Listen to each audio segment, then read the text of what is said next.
বাঙালির নববর্ষ তো চলে এলো। নববর্ষের আগের দিন বাংলার ঘরে ঘরে চড়কের পুজো হয়।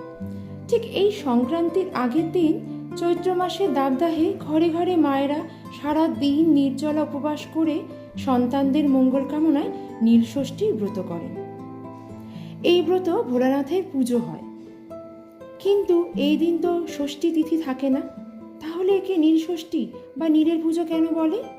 চলুন তবে আজকে চায়ের আড্ডায় এই নিয়েই একটু গল্প হোক। পুরাণ মতে এই দিনটি শিবের সঙ্গে নীল চণ্ডিকা বা নীলাবতীর বিয়ে হয়েছিল। মহাদেবী হলেন নীলকণ্ঠ।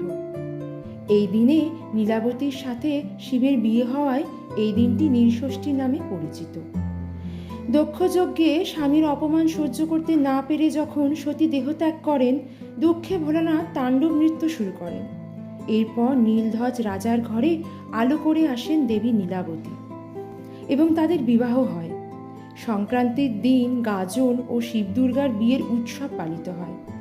তবে নীলষষ্ঠীতে সন্তানের মঙ্গল কামনায় পুজোর রীতি অনেক পরে শুরু হয়। কথিত আছে এক ব্রাহ্মণী বারবার সন্তানদের অকাল মৃত্যুতে তারা সংসার ত্যাগী হয়ে কাশী পৌঁছান। কাশীর ঘাটে মা ষষ্ঠী বৃদ্ধারূপে এসে তাদের বিধান দেন চৈত্র সংক্রান্তির আগের দিন নীল পুজো করে নির্জলা উপবাস থেকে সন্ধ্যায় শিবের ঘরে বাতি দিতে হবে, এবং সেই থেকে শুরু হয় এই নীল ষষ্ঠীর ব্রত। বহু যুগ ধরে বাঙালি মায়েরা এই পুজো আজও করে চলেছেন।